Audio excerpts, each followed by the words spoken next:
I clenched the edge of the casket. My fingers locked on the wood tight enough to sting. The pastor's voice drifted hollow and far away. I wasn't listening. I was counting my breaths, trying not to collapse in front of them. My son was dead, my only child. And they were already looking past the coffin. Trisha stood 3 feet away, not crying, just watching. Her black heels didn't match her dress. Her hands rested on her purse like she was guarding it from me. When the service ended, people came in waves. Some hugged me, some didn't. Most glanced at her first. I stayed by Davis. I wasn't ready to move. Then her shadow fell across the casket. "You've had your tears," she said, voice low but sharp. "Pack your things. You have 30 days. I blinked. Thought I misheard. But she didn't flinch, didn't whisper. She said it loud enough that 2 of her co-workers turned. I didn't answer. My throat didn't work. She stepped back, smoothed her dress, and walked toward the parking lot. Someone handed her a latte. I was still standing there when the funeral director touched my arm. Gently. "Ms. Hallberg, we can start the transfer when you're ready." I nodded, but my body stayed frozen. Back at the house, the air felt thinner. The framed photo of Davis in his graduation gown had been moved. The picture of him holding our old dog Louie was gone. Instead, on the entry table, candles, a reed diffuser, and one of Trisha's travel brochures. I went upstairs. The door to my room was open. A moving box leaned against the wall. It wasn't mine. On the bed sat a folded stack of empty trash bags. I sat beside them, held my hands in my lap. My wrists trembled. I didn't cry. The next morning I made coffee like usual. Same pot, same cup, same silence. Trisha came in, tied her robe tighter, and opened the fridge.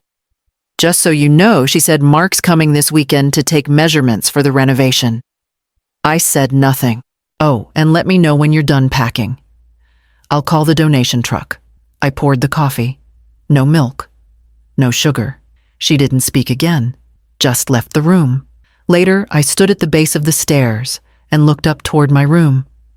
A soft breeze from the window stirred the hallway curtain. I went up, closed the door behind me, and sat on the floor. There was one place I hadn't looked in years, the bottom drawer of Davis's old desk. The key was still taped under the shelf. I opened it. Slowly. Inside was a slim leather folder. My name was on the tab. I held it without opening it. Not yet. The coffee downstairs was still warm when I returned. I yanked the zipper. The suitcase wheezed open like it hadn't been touched in years. I pulled it onto the bed dust falling from the seams. It used to be Davis's. He'd taken it to college the first time he left. I never thought I'd be using it to leave the house he came back to die in. I folded a sweater, then another, stacked them in neat rows. No rush, no panic, just motion. Keep your hands moving. That's what you do when your insides don't know what to feel. Behind me, the closet door creaked. I turned. The bottom row of my shoes was missing. I opened the top drawer of the dresser. My scarves had been shoved to one side. A yoga mat was rolled up inside. The tag still on. On the nightstand, where Davis's photo used to sit, was a white ceramic vase. Empty. Decorative. No frame. No face. I pressed the drawer shut and sat. The room smelled different. Trisha's diffuser vanilla or something synthetic clung to the corners. I cracked the window open. Voices downstairs. She was on the phone. "No, it'll be cleared out by the 12th, she said. "I'll start paint samples that weekend." "Yeah, probably sage or something soft." "No, I don't need to ask. It's just storage right now." I folded the last pair of socks and zipped the bag halfway. Stood. Walked over to the dresser and opened the top drawer again. There it was, wedged in the back under a stack of receipts. The snapshot of Davis and me at the county fair. He was 17. Face still soft. His hand on my shoulder. I slipped it into my back pocket. She didn't ask before deciding. She didn't ask if I had somewhere to go. If I wanted anything saved. Just 30 days. I stepped into the hallway. A new rug had been rolled out. My rug was gone. Downstairs, Trisha stood at the kitchen island laptop, open. She looked up. Didn't smile.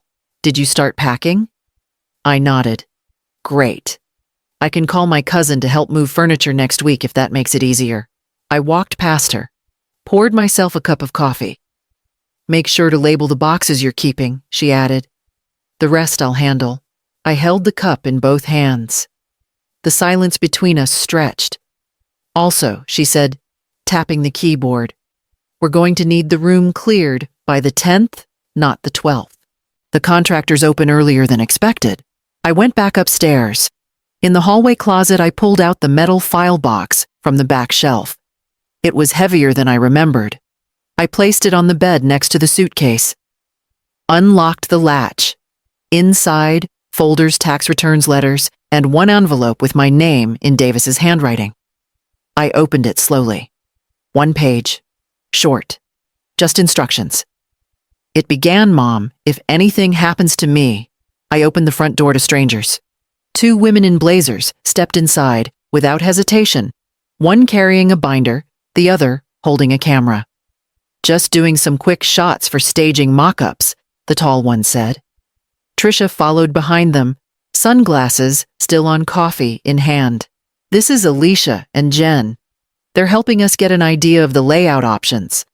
I told them we're aiming for an open concept flow. They walked past me like I was furniture. Alicia snapped a photo of the living room. Kitchen next, Trisha nodded. We'll gut it once she's gone. My hands tightened on the mail I hadn't opened yet. I followed them, slow, quiet. Watched as they opened cabinets, commented on paint colors, flooring, lighting. Jen scribbled notes in a leather planner. Is she the tenant? Jen asked, glancing at me. Trisha didn't blink. Something like that.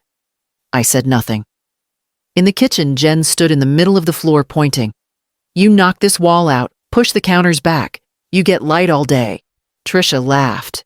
Exactly. I want this space clean, minimalist. She's got old stuff. Jen flipped the page. Any issues with ownership? Liens, loans. No, Trisha said quickly. All clean. Just have to let the transition play out. They didn't look at me. Back in my room, I opened Davis's letter again. Call Mr. Clay if you ever need to shift ownership back. Everything's under the trust. Don't let anyone rush you. His handwriting sloped, just like in high school. I put the letter back in its envelope, sealed it again, slid it into the metal box. Downstairs, the front door shut. Laughter echoed, then faded. I went into the kitchen. The trash bin was full of torn papers and 2 of my recipe cards. I took them out, dried them, pressed them flat. The coffee pot was empty. The next day, another woman came by. She had a measuring tape and a laser pointer. This place will sell fast, she told Trisha. If we move quick, you're looking at a summer closing. Good, Trisha said. We're not dragging this out. I stepped into the hallway, folding laundry in my arms. Neither of them turned. That night, I heard her on the phone again. No, she's not contesting anything. She's quiet. It's like she's already gone. She was wrong. The next morning, I opened the drawer beside the bed and took out the address book. I hadn't touched it in years. Mr. Clay's number was still there. Landline. Raleigh office. I picked up the phone. Let it ring. Let it keep ringing. I pushed the cart down aisle 3. Milk, eggs, bread. I added the same items I'd been buying for decades. I still knew where everything was. The store had changed layouts twice, but muscle memory didn't care. A toddler reached for a box of cereal beside me. His mom apologized. I smiled, stepped back, and kept going. Oat milk, yogurt, rice, chicken thighs. I picked up coffee beans, medium roast, Davis's favorite. At the register, I paid in cash. Always had. The clerk offered a bag. I said no. Back home, I unlocked the front door and stepped into silence. Trisha wasn't home. I placed the bags on the counter and started unpacking. Fridge first. I opened it. Bright pink labels stared back at me. every container, every carton. Tea, my leftovers from 2 nights ago labeled, my butter, my jam, even the pack of string cheese. I stood there, holding the eggs. She had tagged everything, like she was marking territory. I put the eggs on the top shelf. Then I reached for the Sharpie by the sink, held it in my hand, uncapped it, paused. I didn't write anything, just packed her labels into a drawer and left it at that. Coffee was next. I turned to the pantry. The new tin was already there, marked. Tea in bold. She hadn't even waited. I set my bag of beans on the far left top shelf. No label, just mine. The next morning, she stood in the kitchen before I came in, mug in hand. She looked over her shoulder. "Just so you know," she said, "I've started sorting things. Helps avoid confusion." I nodded. She added, "Anything not marked gets tossed by Sunday." I poured a glass of water. Didn't answer. Later, I took out my own mug. The chipped one. Faded yellow. The one Davis bought from a gas station when we were driving back from his first job interview. I made coffee in the small French press I kept upstairs. Drank it sitting on the edge of the bed door closed. By afternoon, I was back at the cabinet. Not the pantry, the file cabinet in Davis's old room. I pulled out 3 folders. Property tax receipts, bank letters, insurance mailers. I stacked them neatly on the desk and started reading line by line. I pulled the drawer hard. It didn't budge. The metal runners squealed, locked in place like they hadn't been touched in years. I crouched lower, tugged again, and felt the old desk rattle. The key was still taped under the lip of the shelf, right where Davis used to hide his allowance. My fingers shook as I peeled it free. Small brass edges dull. I slid it into the lock. It turned with a stiff click. The drawer slid open a few inches, air stale and dry. Inside, papers stacked in worn folders, some curling at the edges. On top lay a manila envelope marked in Davis's handwriting. My name. I sat on the floor and pulled it onto my lap. The flap was already torn. I slipped the pages out one at a time. The first was dated 2002. A trust agreement. My name listed clearly, trustee of record. Sole authority on distribution. I read it twice. 3 times. The words didn't change. I leaned back against the bed. My chest tightened. Davis had signed it before he married her, before any of this. He'd left me more than memories. He'd left me leverage. I placed the papers on the carpet, hands flat on either side. The house, the account, the decisions. They weren't hers. They never had been. The front door opened downstairs. Trisha's voice carried quick, clipped. Talking to someone. Another appointment. Another plan. I slid the documents back into the envelope, closed the drawer, locked it again, taped the key back where it belonged. Silence returned. I stood, smoothed the bedspread, zipped the half-filled suitcase. My hand lingered on the handle, but I didn't lift it. Not yet. In the kitchen later, the realtor's card sat on the counter. I flipped it over. On the back in neat writing, the words, "Call anytime, Trisha." I set it back exactly where it was. That night, I couldn't sleep. I lay in the dark listening to the house creak. Each sound carried weight. Every board seemed to whisper his name.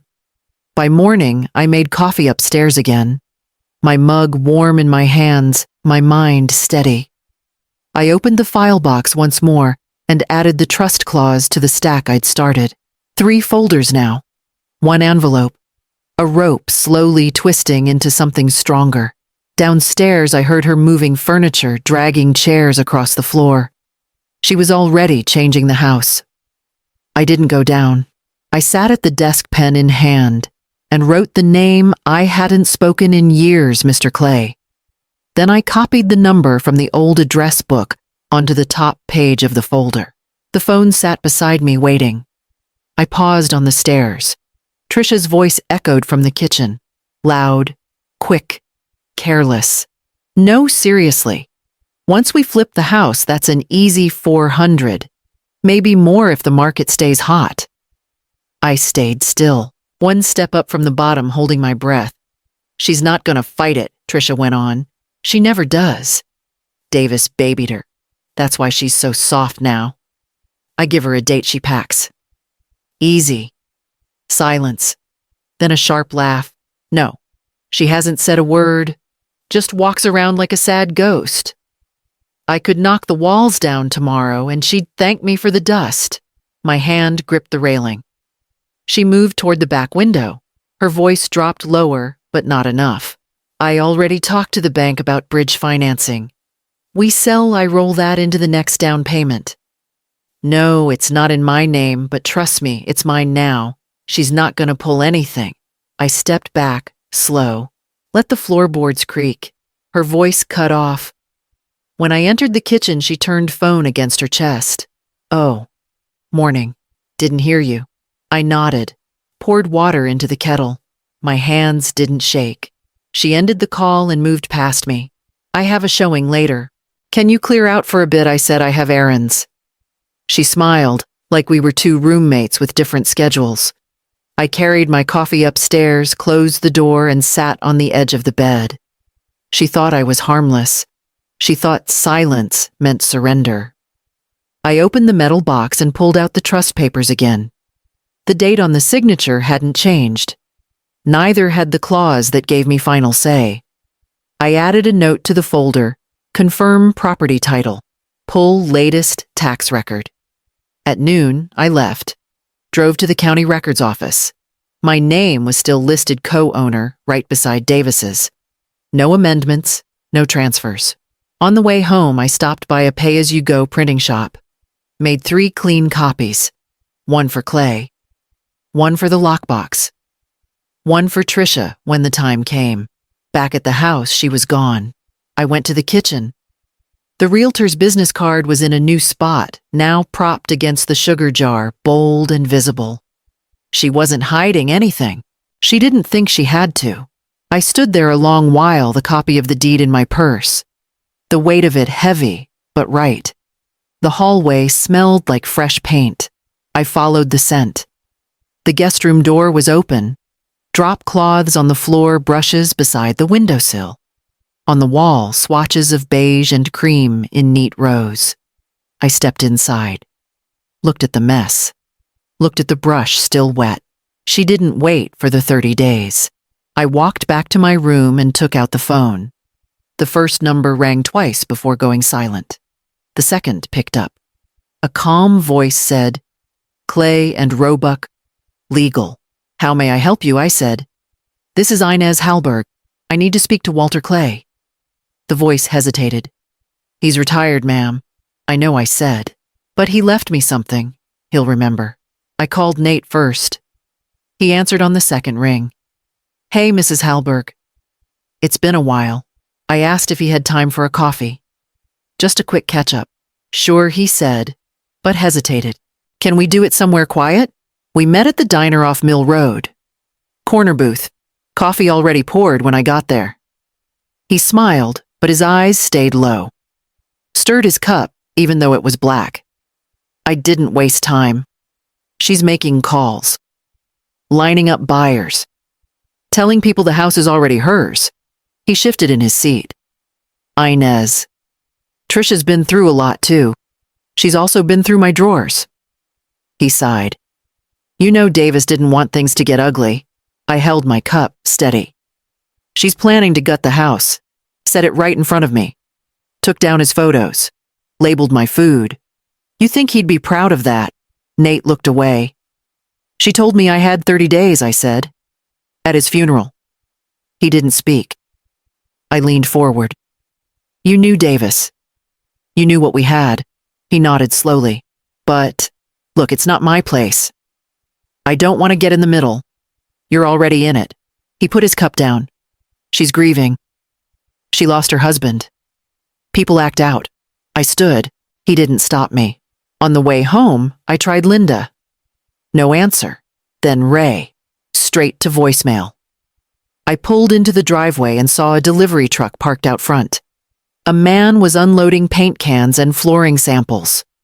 Trisha stood beside him, clipboard in hand. She looked up as I walked past. "Hey," she said casually, "don't mind the mess. They'll only be in and out." I didn't respond. Inside, the scent of fresh paint hit me again. Stronger this time. My room was untouched. Everywhere else, trays, rollers, plastic sheets. I made coffee upstairs. Didn't offer her any. Later that night, I texted Ray again. Just one sentence. "Did Davis ever mention the trust to you?" She read it. No reply. I sat on the bed phone, dim in my hand. Downstairs, I heard Trisha laughing on a call. Something about staging photos, light fixtures, turning the space into something modern. The house didn't feel like his anymore. Didn't feel like mine either. I reached into the drawer and pulled out the photo from the fair again. Davis's arm around my shoulder, sun in our eyes. I touched the edge of the frame. It stayed warm in my hand. I yanked open the bottom drawer. The stubborn hinge let out a sharp creak. I crouched down, flipping through the stack of old files, the smell of paper and dust filling my nose. Davis kept everything. Meticulous, organized, not a single sheet out of place. I pulled out a thick folder scrawled with ink. House, 2005. Sitting on the floor, I opened it. Deed of ownership, purchase contract, property tax statements. Attached was an amendment from 2017 still bearing the familiar signatures, Davis, then mine. Co-owner, joint tenancy, right of survivorship. No mention of Trisha. No transfer. No changes since Davis passed. I stuffed everything into a new envelope, stood up, brushed the dust off my sleeves, and grabbed the car keys. I didn't tell Trisha. Just said I had something to take care of. Clay's office was tucked behind the old library building. He no longer had an official sign, but he still worked for a few old clients, out of honor habit, or promises not written in any contract. I walked in. He was brewing coffee, looked up and gave a slight smile. I figured it was time. I handed him the envelope. He read slowly. No questions, no sighs. Just a single nod when he saw Davis's signature. "You're still the co-owner," he said.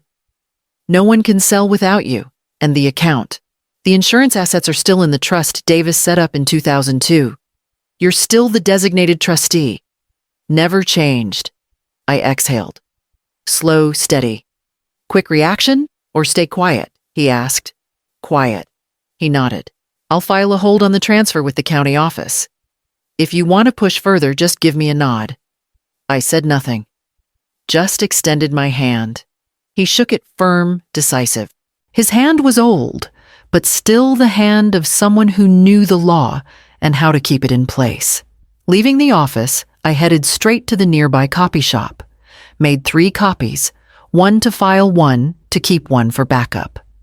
Back home, Trisha was on the phone, holding blueprints, her voice brimming with excitement. "Mid-next week works, the kitchen wall comes down first. She's almost done. Just a few small things left." I walked silently behind her. No one turned. No one asked. Upstairs, I unlocked the safe, placed the folder inside along with the asset statements. Everything was now in order. Secure. Stamped. Verified. Tomorrow, Clay would file the motion with the court. Tomorrow, a no would stand in the way of all the plans she spoke of, as if the house were hers alone. I pressed the pen down hard. The words came out straight, without decoration. Dates. Clauses. My name where it had always been. Davis's signature still valid beside mine. I folded the paper, slid it into a thick envelope, and sealed it tight. I tucked it into my purse before the ink had even dried. The office was downtown, one of those squat brick buildings Davis used to pass on his way to work. His old supervisor, Gordon Hale, still kept a desk there. I hadn't spoken to him since the funeral. I wasn't sure if he'd even agree to see me, but when I called, his voice had been steady. "Come by?" No questions on the phone.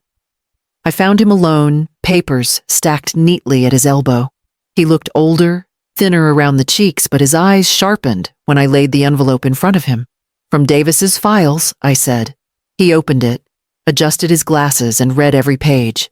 The silence stretched, only broken by the scrape of his pen, marking notes in the margin.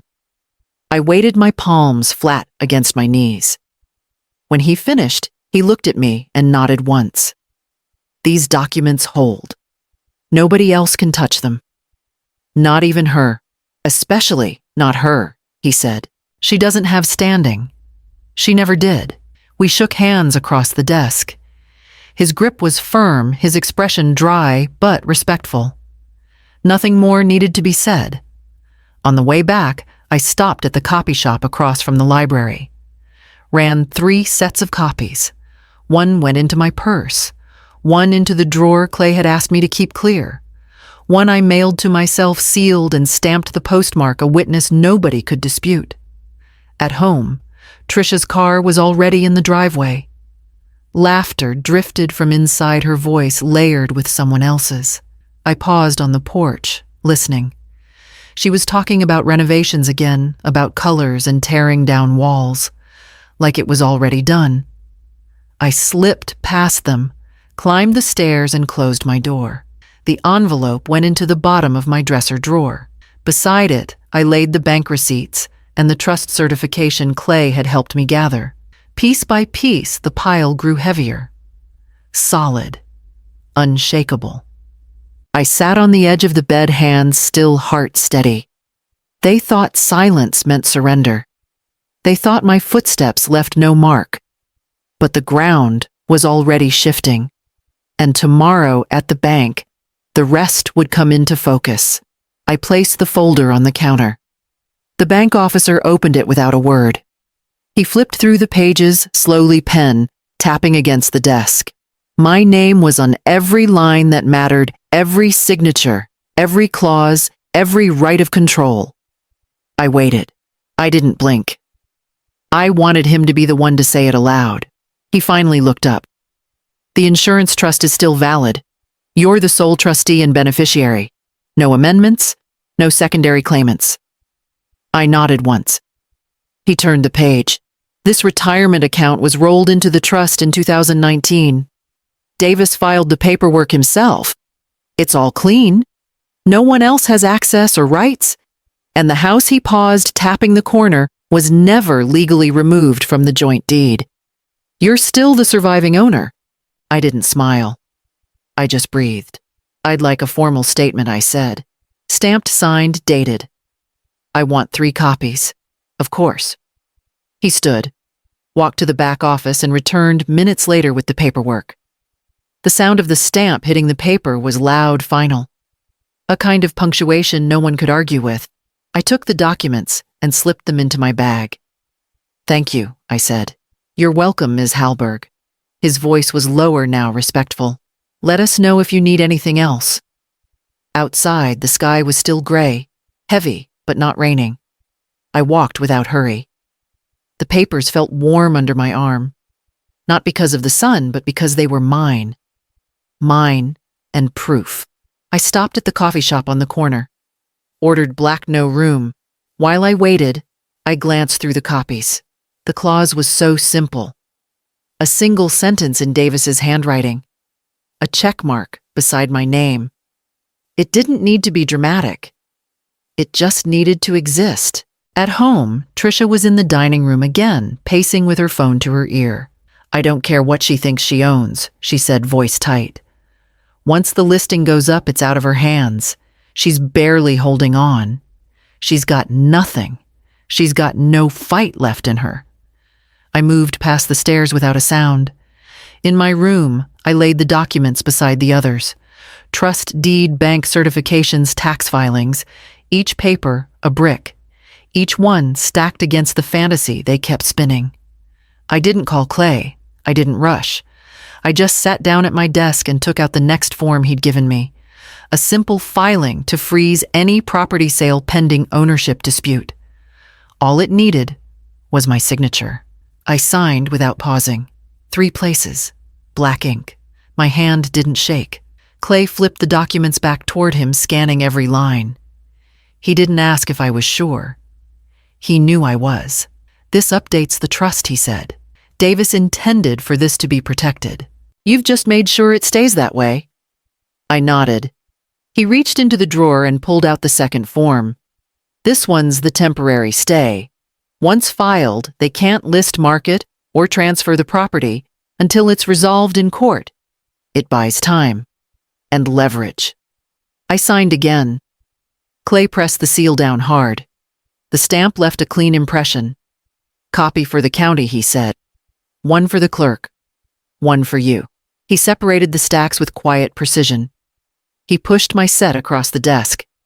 You want to deliver it, or should I send it? I'll walk it in myself. He smiled, just barely. Old school. I respect that. We stood. He held out his hand. I shook it firm, fast final. He didn't follow me out. He didn't need to.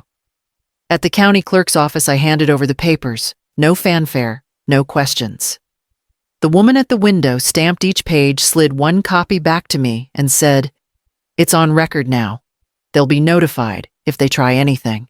I walked out into the cold wind, tightened my coat, kept moving. I didn't go home right away. I stopped at the post office, mailed a copy to myself again, sealed and tracked, postmark stamped, my own timeline documented and untouchable. When I did return, the house was quiet. Trisha's car was gone. A catalog sat on the kitchen island, open to bar stools and pendant lights. There was a yellow, sticky note next to it.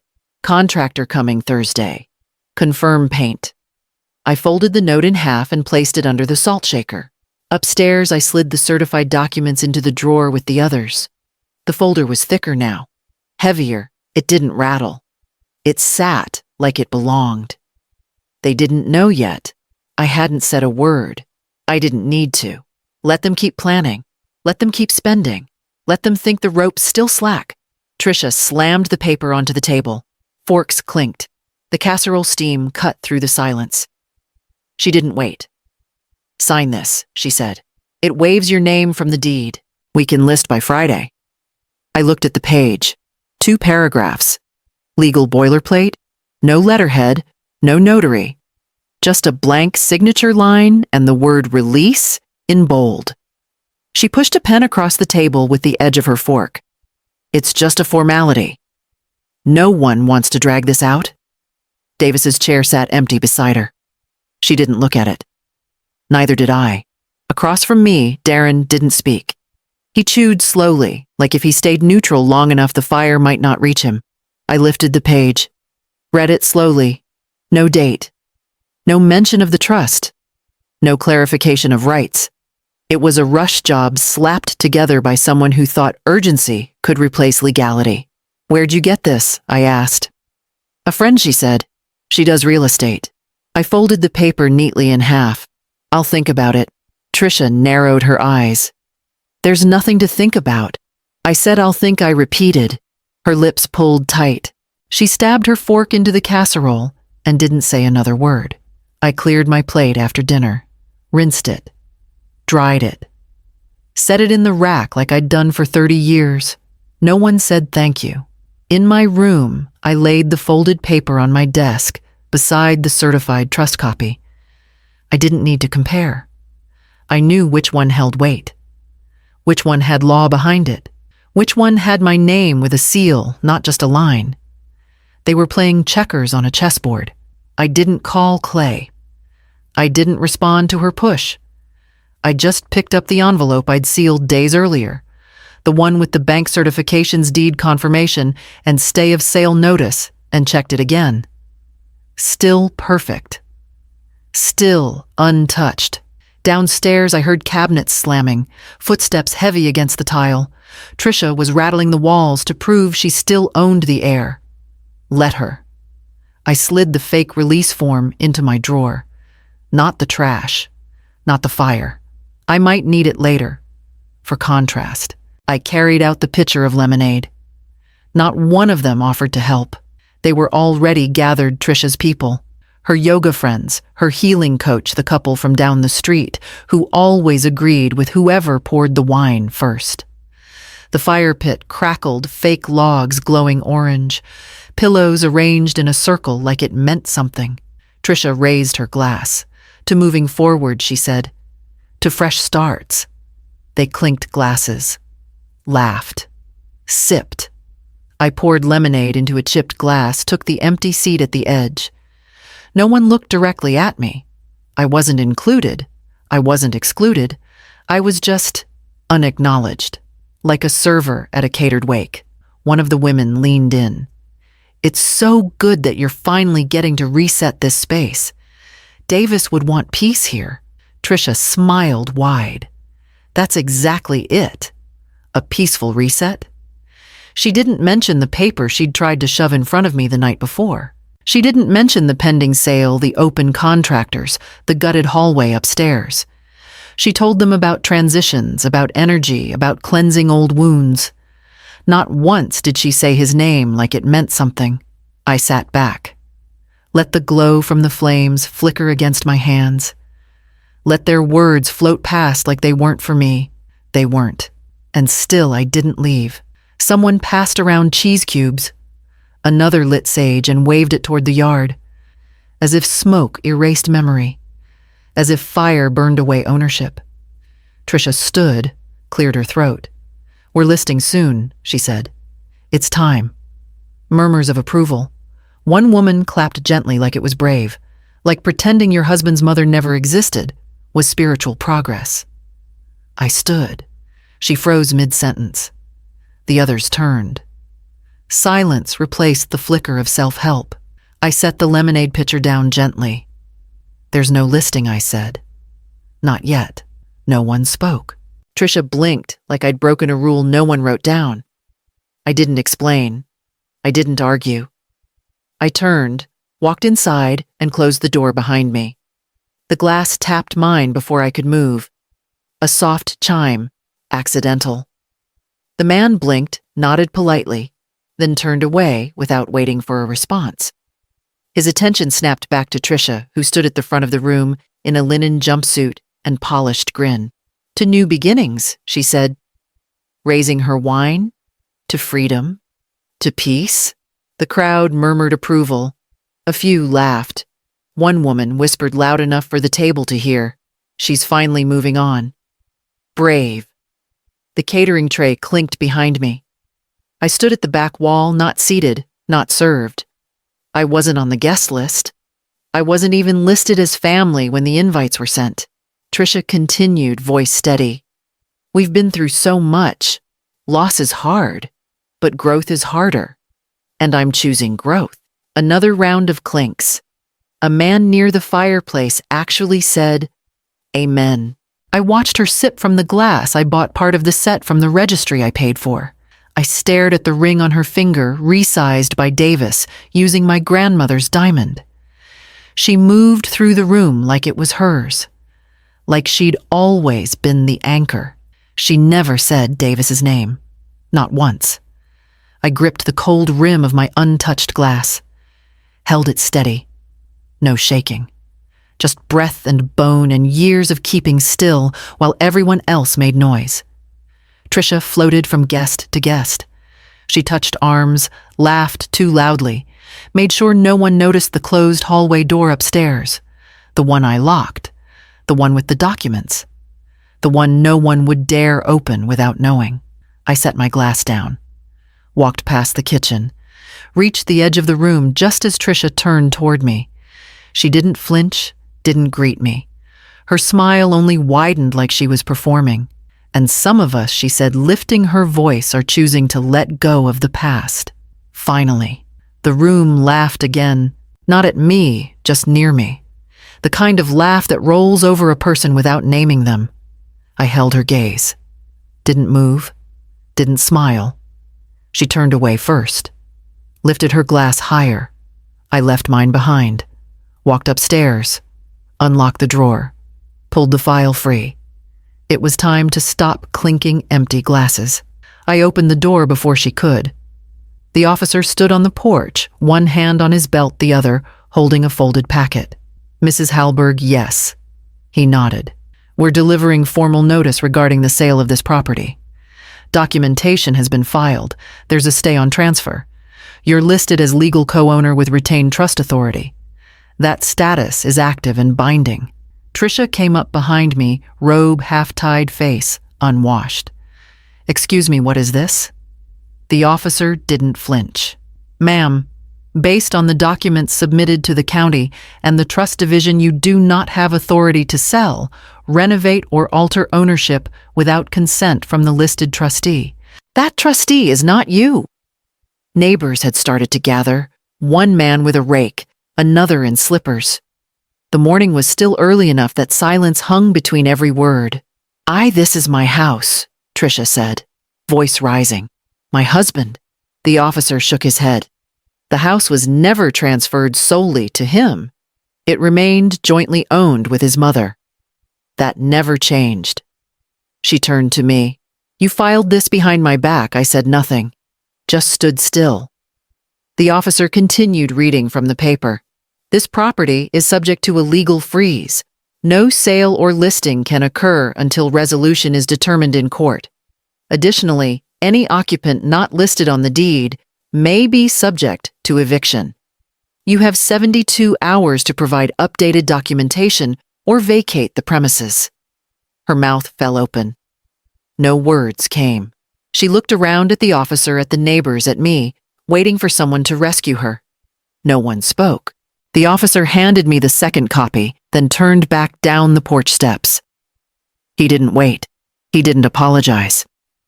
Trisha snatched the paper from my hand. Her fingers trembled as she read. Her face paled, lips parted. You don't get to do this, she whispered. But she wasn't yelling now. I walked past her back into the house. The kitchen still smelled like burned toast.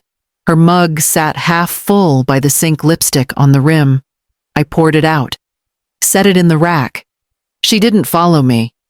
She stood frozen by the front door, arms slack paper hanging from her hand like a flag stripped of its pole. Upstairs, I placed the officer's copy into the drawer. The file was complete now. Every lie had a match. Every silence had its receipt. I opened the binder and waited.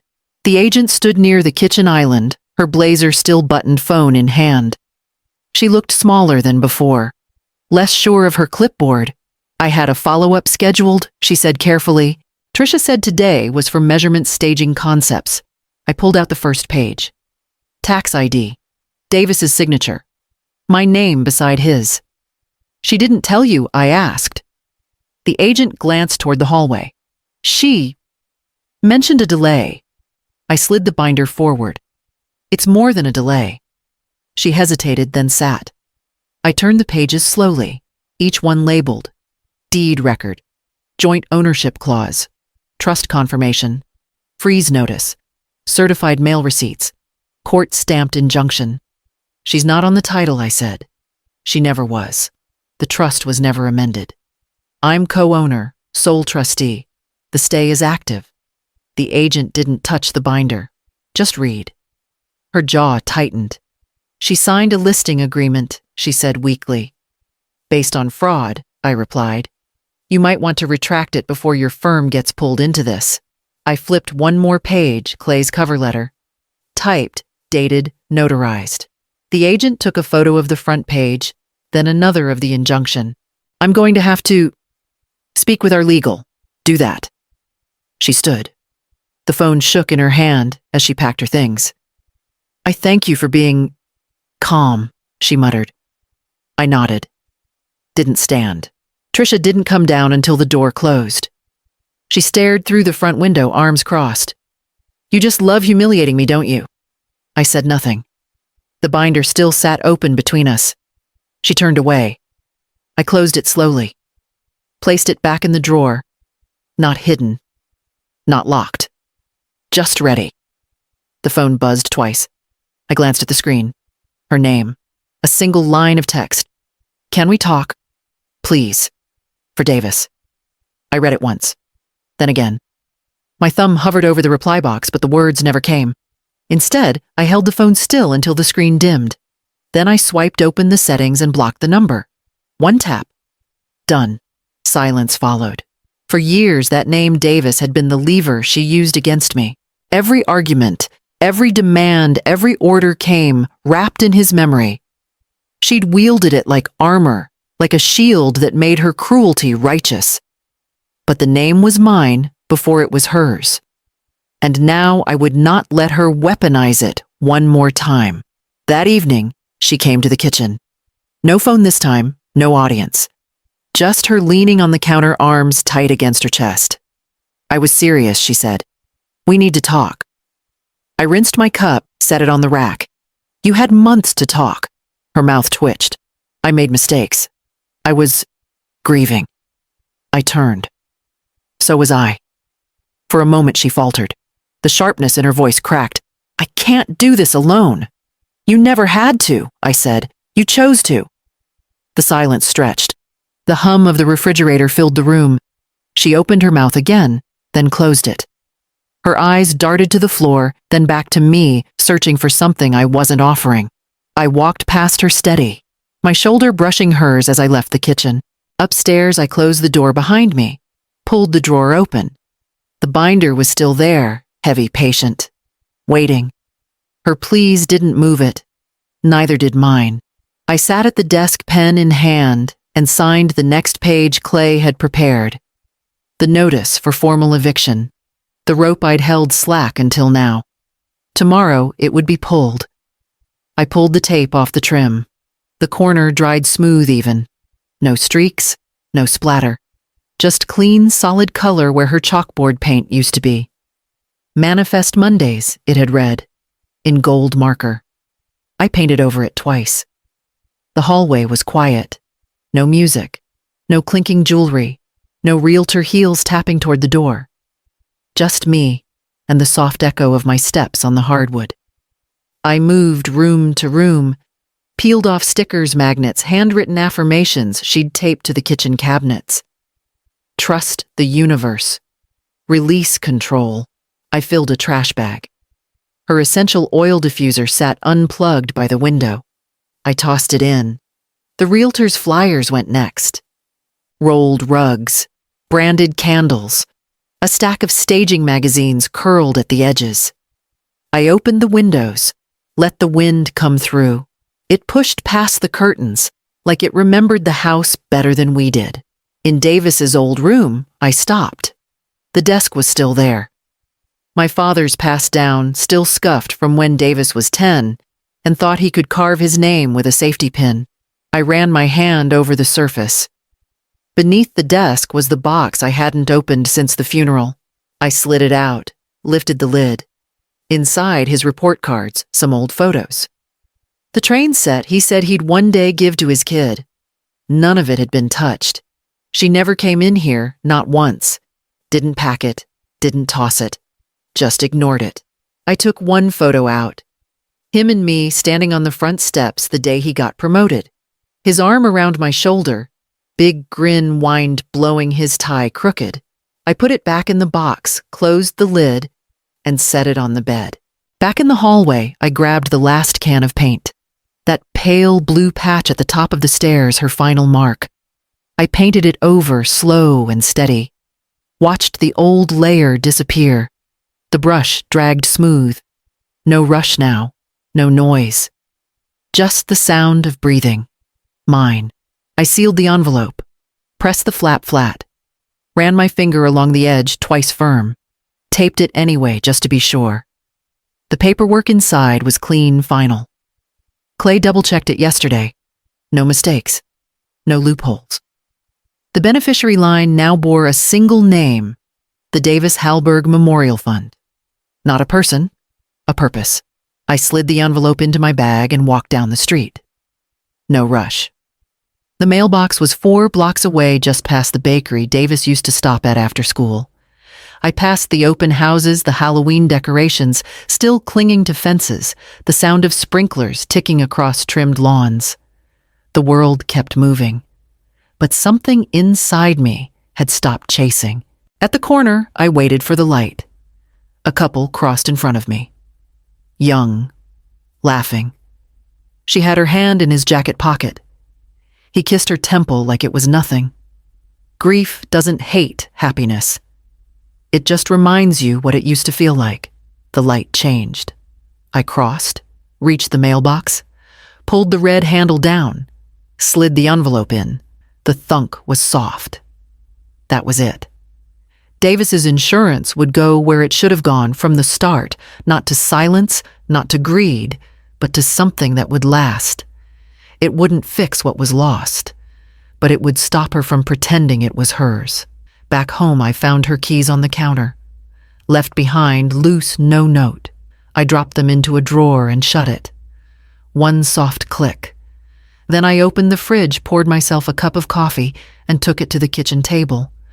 No one else sat across from me. No phone buzzed. No realtor voice asked if now was a good time. It was. I took a sip and stood. The balcony door waited. I pushed open the balcony door. The morning air hit first, cool, still, honest. No voices. No tension pulsing from the other room. Just space. I carried the coffee with both hands. No rush. No spills. I set it down on the small patio table, then sat slowly. Let the chair take my weight. Let the silence hold what was left. The mug waited in front of me. Clean ceramic.